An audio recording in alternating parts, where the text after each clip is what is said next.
Wise president துணை ஜனாதிபதி பேசுகிறார். ஏன் எஃப்ஐஆர் போடலன்னு கேட்குறாரு துணை ஜனாதிபதி.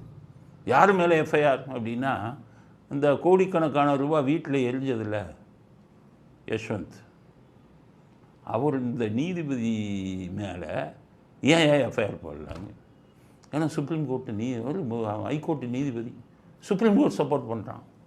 அவன் என்ன பண்ணான், நான் விசாரிக்கிறேன்னு சொல்லி ஒரு 2-3 ஜட்ஜுங்களை நியமித்து விசாரிக்கணும். விசாரித்ததில் அப்ரூவ் ஆயிடுச்சு. அவர் லஞ்சம் வாங்கிய பணம். என்ன ஆக்ஷன் எடுத்தீங்க? நாங்கள் ரிப்போர்ட் அனுப்பியிருக்கோம். யாருக்கு அனுப்பியிருக்கீங்க? தலைமை நீதிபதிக்கு அனுப்பியிருக்கோம். அது என்னாச்சு? அதெல்லாம் வெளியில் சொல்ல முடியாது அப்படிங்க. அதே சுப்ரீம் கோர்ட் என்ன சொல்கிறான், யாராச்சும் புகார் வந்தால் முதல்ல எஃப்ஐஆர் போடும். லலித்குமார் ஜட்ஜ்மெண்ட்டில் சொல்கிறான், முதல்ல எஃப்ஐஆர் போடணும் மற்றவனுக்கெல்லாம். ஆனால் ஜட்ஜே பண்ணால் அது நீங்கள் நீதித்துறையில் தலையிடக்கூடாது. வீராசாமின்னு ஒரு ஜட்ஜ்மெண்ட் இருந்தது.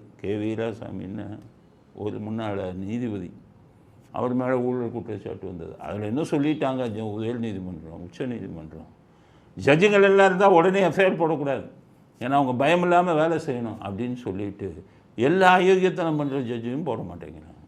இதை உதவி ஜனாதிபதி கேள்வி கேட்குறாரு, என்னையா நான் எஃப்ஐஆர் போட்டலையா, இந்த ஜட்ஜு மேலே ஏன் எஃப்ஐஆர் போடலன்னு கேட்குறாரு. ஒரு ஜட்ஜுங்களும் இவர் தலைமை நீதிபதி வாயவை திறக்கணும்.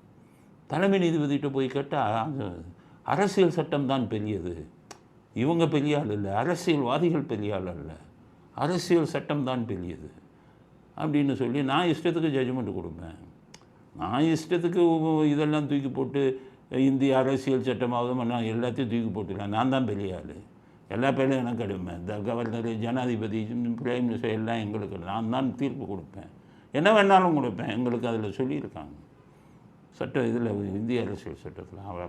அவன் என்ன சொன்னான், நீதியை நிலைநாட்டுவதற்கு உச்ச நீதிமன்றம் ஆணைகளை பிறப்பிக்கலாம்னா, இவனை இதுக்கு இப்போ என்ன சொல்லுவான்னா, அரசியல் சட்டமே செல்லாதுன்னு சொன்னாலும் சொல்லுவான், ஏன்னா எனக்கு அதில் கொடுத்துருக்கு அதிகாரம். அதனால் ஜட்ஜுங்களை கைது பண்ணுற மாதிரி இல்லை, ஜட்ஜுங்களை கைது பண்ணுறதுனா இவ்வளவு கட்டுப்பாடு.